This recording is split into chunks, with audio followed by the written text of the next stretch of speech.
Okay, in this video, I'm going to show you how to put our cheater hook on. Okay, that's on a monofilament leader with a loop on the front of it, on the end of it, and it's snell knot around a small little hook. We've got a bunch of these things. So when the fish get finicky and they get to biting on the worm, you do this little thing, do this little trick, and you can catch them. Okay, so we've got a Wobblehead Senior here, and all you want to do is take that loop, pinch it down just like so, put it right through the hole where the hook is attached. Take that loop, come all the way through, and go around the hook just like so. Main thing, the reason why it goes in the back is because that's to where you want the little leader with the cheater hook to lay on the back side of the bait. So that way it's on the bottom side of the worm. So now I'm going to thread the worm on there. This is a oyster white Wobblehead 6-inch worm. And all we do is thread it on there. I usually do the flat side up. That way I know I'm in the center. I'd be better off bringing the hook point out in the center of the flat side to keep it running straight. All right, I run it to the curve of the hook on the Senior, and a little further on the Pro Series, and then I'll just bring the hook out right in the middle of the flat side, like so. And those two little barbs that are right there, those are designed to hold the worm. So don't go up onto the head. Don't go up here. Push the worm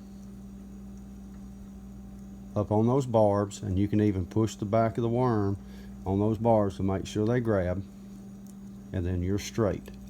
And that's the main thing with a Wobblehead, is to make sure everything is straight. Okay, you just want the worm and the head and the hook all straight. All right, so what I do with the cheater hook is I want it to go up as well. So I'll stretch it out like this, not completely taut, but kind of straight on the leader. And I'll find out where I want the hook in the worm, which is approximately right there. Okay, and then I'll hold my thumb on it, just like so, where I want it to be. And I'll bring it up on the flat side and come up above my thumb. You don't need to thread it in a whole lot, because you're going to be rethreading it once you catch a fish. And I just put it in there about 1/4 of an inch and bring it right back out on the front of the worm, and that's it. Just like so. I'll stretch the worm out a little bit, try to get it straight where the worm's straight. All you want to do is have a little bit of a hook showing, you know, or something just to hold the hook in place. You can push it on down in there if you want to, whatever you feel comfortable with. And that way the hook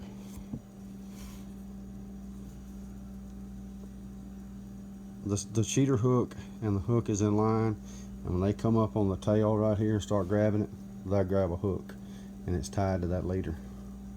So it don't kill the action of the worm. It works really, really well. The leader just runs kind of beside the worm right here, down to the snell knot of the hook. And it doesn't really matter if the hook turns over sideways or whatever. It doesn't matter. As long as you get a hook in them, that's the key thing. Instead of them grabbing the worm down here with nothing. You know, and you get a lot of teeth marks right in here on the egg sac of the worm, you know, when they start being kind of finicky. Most of the time they go ahead and eat it. But altogether, this is a 6-inch worm with a 2.5-inch long head, so you got an 8.5-inch bait you're throwing. So it's a long bait, so it happens that way. But anyway, that's how to rig up the cheater hook on the back of your Wobblehead with a 6-inch worm. Good luck fishing. Hope this helps you, and God bless.